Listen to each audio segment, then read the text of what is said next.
Hello बच्चों, let's see the question. Questions क्या कहता है? A B C are in A P, मतलब twice of B equals to A plus C हम use कर सकते हैं। A square B square C square are in H P, मतलब B square equals to twice of A square C square upon A square plus C square use कर सकते हैं।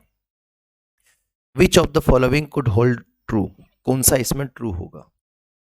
ठीक है, तो चलिए स्टार्ट करते हैं इसको। तो सबसे पहले हम इसका क्रॉस मल्टीप्लाई कर देते हैं, तो B square times of A square plus C square जो हो जाएगा वो हो जाएगा 2a स्क्वायर सी स्क्वायर। तो a square plus C square को लिख देंगे ए प्लस सी का whole square minus 2ac is equals to 2 times of A square plus c a square C square. अब हम यहाँ से a प्लस सी की हमें वैल्यू पता है, तो a प्लस सी को हम रिप्लेस कर सकते हैं 2b से। तो b square times of 2b, तो 2b का स्क्वायर आ जाएगा 4b स्क्वायर माइनस 2ac, और यहाँ से आ जाएगा, अगर हम इसको ध्यान से देखेंगे तो ये बन जाएगा माइनस का या 2a स्क्वायर सी स्क्वायर, 2 कॉमन लेके कैंसिल हो जाएगा, तो b square times of 2b square minus ac और a स्क्वायर सी स्क्वायर।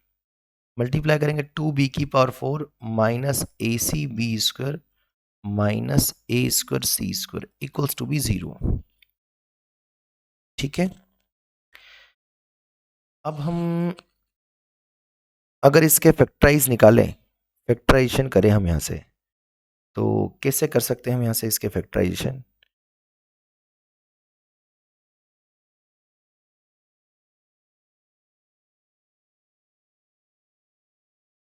यहाँ से इसको हमने b की पावर 4 को 2 बार लिख दिया, तो b की power 4 minus A C B square आ गया और b की पावर 4 माइनस ए स्क्वायर सी स्क्वायर आ गया इक्वल्स टू बी 0।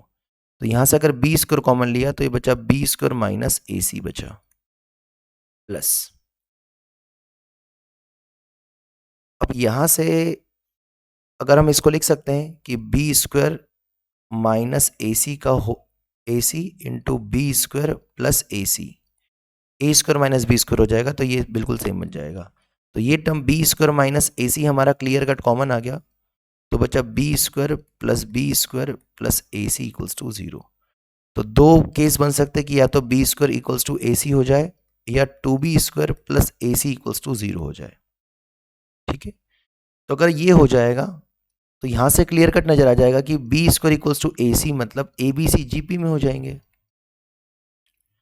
और हमें ए बी सी ए पी में भी दे रखे थे। तो अगर 3 numbers A P as well as G P में है तो उन तीनों नंबर्स को आपस में क्या होना चाहिए? इक्वल। जैसे मान लो 2 2 2 है तो ये ए पी में भी है और जी पी में भी है, अदरवाइज 3 नंबर हमारे ए पी जी पी में एक साथ हो ही नहीं सकते हैं। तो अगर 3 नंबर्स हमारे A P as well as G P में, मतलब वो तीनों नंबर्स कैसे आपस में? इक्वल से, मतलब बी ऑप्शन तो हमारा परफेक्टली हो जाएगा मैच। दूसरी बात यहाँ से क्या बोल रखा है कि 2b square equals to minus A C, मतलब यहाँ से क्या नजर आ रहा है, मतलब बी स्क्वायर इक्वल्स टू आ जाएगा minus A by two into C.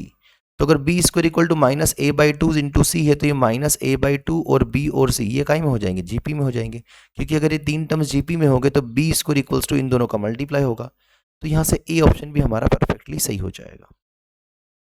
Hence इस क्वेश्चन का जो परफेक्ट आंसर होगा वो होगा ए और बी। ए cube B cube C cube के बारे में तो कोई रिजल्ट मिल नहीं रहा है, हेंस हमारा ए और बी परफेक्ट होगा। आई होप आपको अच्छे समझ में आया होगा। Thank you.